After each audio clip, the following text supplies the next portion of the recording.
வணக்கம். பிரபல தயாரிப்பாளர் ஆர்.பி. சௌத்ரி இன்று காலமானார். ராஜஸ்தான் மாநிலம் ஜோத்பூரில் கார் விபத்தில் அவர் காலமாயிருக்கிற செய்தி வெளியாகியிருக்கிறது. இது திரையுலகத்தினை அதிர்ச்சிக்குள்ளாகி இருக்கிறது.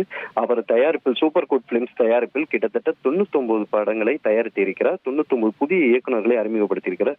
குறிப்பாக கே.எஸ். ரவிக்குமாரின் புரியாத புரியில், விக்ரமனின் புது வசந்தம், லிங்குசாமியின் ஆனந்தம், எழிலில் துல்லாத மனம் துள்ளும் மற்றும் சசியின் சொல்லாமலே போன்ற முன்னணி இயக்குநர்களை அறிமுகப்படுத்திய பெருமை இவருக்கு உண்டு.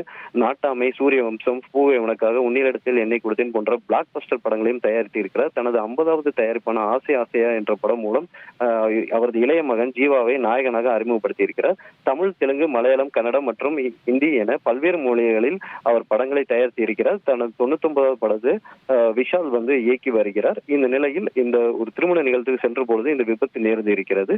அவரது இப்போ உடலானது அங்கே ராஜஸ்தான் உள்ள ஒரு மருத்துவமனையில் வைக்கப்பட்டு இருக்கிறது. பிறகு உடலானது நாளை சென்னை கொண்டு வரப்படும். அதற்கு பிறகு இந்த இறுதி சடங்கான பணிகள் நடைபெறும் என தெரிவிக்கப்பட்டிருக்கிறது. இனி செல்லும் இடமெல்லாம் செய்தி. தந்தி டிவியின் வாட்ஸ்அப் சேனலை ஃபாலோ பண்ணினா செல்ல இருக்கும் இடமெல்லாம் செய்தி. இதோ QR கோட் இப்பவே ஸ்கேன் பண்ணுங்க, ஃபாலோ பண்ணுங்க.